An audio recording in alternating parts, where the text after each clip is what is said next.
Good evening and welcome to the evening news. I'm Dhanya. First the headlines. India comes to grinding halt over price rise strike.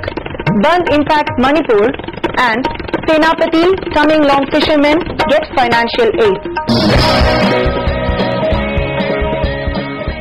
Now the news in detail. India today has been hugely impacted by the 12-hour nationwide bandh called by opposition parties over stiff fuel price hike by the UPA government.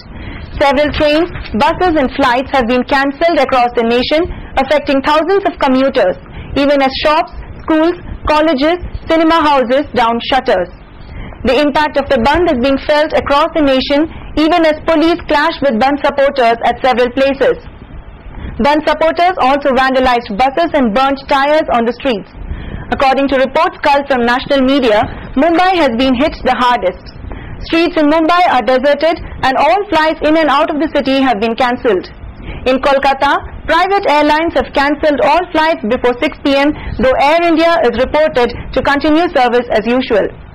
In the capital New Delhi, all road, rail services have been blocked by bandh supporters, even as BJP, TDP and left leaders court arrest. BJP activists have also targeted the metro railway. The banks, however, are said to be open. In Andhra Pradesh, 1,200 Road Transport Corporation buses have been disrupted while 4 buses were vandalized. Telugu Desam Party President N. Chandrababu Naidu has been arrested along with several party members in the state. Several BJP leaders are said to have been arrested in Patna, where bandh supporters have blocked streets by burning tires and garbages. Reports from Gujarat said the state has been completely shut down. Manipur, already reeling under severe price rise following self-imposed restriction on National Highway 39, was partially affected by the nationwide bandh. While shops, cinema halls, most banks and other business establishments remained closed, schools, colleges and government offices were open as usual. Vehicular movement in the capital Imphal saw a drastic reduction as most passenger buses stayed off the road. Few auto rickshaws were however seen plying. Number of private vehicles on the road was also down. Usually bustling Khairamband Bazaar also saw a deserted look. CPI supporters bearing party flags marched down both Hangal Bazaar and Pauna Bazaar to enforce the bandh. At least 100 pisciculture organizations from Tamenglong and Senapati districts today received the much-needed booster from the government to enhance fish production in the state. The financial aids to fisher folk to enable them to start fish production was given under the aegis of the National Fishery Board. The aid is being given with an aim to increase the nationwide production of the fish. The financial aids were distributed in a simple function held at the conference hall of the State Fishery Department. The function was attended by Secretary of Fishery Department R.K. Surkumar and Coordinator of the project H. Biramani amongst others. Director of Fisheries Sharat Kumar, who also addressed the gathering, underlined the need of sincerity on the part of the aid receivers in implementing the projects to increase production. It may be recalled that Manipur, being a fish-consuming state, faces acute shortage of fishes. It imports huge quantity of fishes from other states as its own productions are unable to meet the requirements.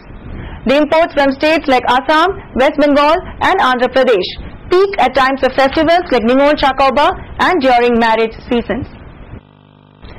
The 26 Assam Rifles under the aegis of 57 Mountain Division organized a medical camp at Kotlane village in Senapati district on Sunday. The camp is organized as a part of welfare measure to detect any health problems faced by the villagers and provide remedial measures to them, a statement of the IGAR South said, adding that around 270 people including 130 women, 100 men and 10 children were examined by RMO of 26 Assam Rifles in the camp. 5th convention of the Manipuri Students' Federation was held today at Manipur Press Club.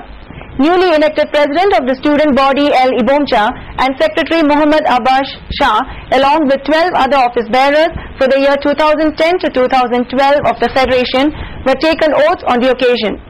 Former President of the MSF Atabuddin, Advisor Nando Luwang, O. Gopeshwar, Y. Dhakeshwar and Dr. K.H. Gaurakishore were present on the 5th convention. Secretary of the student body Chandra Dhon presented the activities report of the Federation.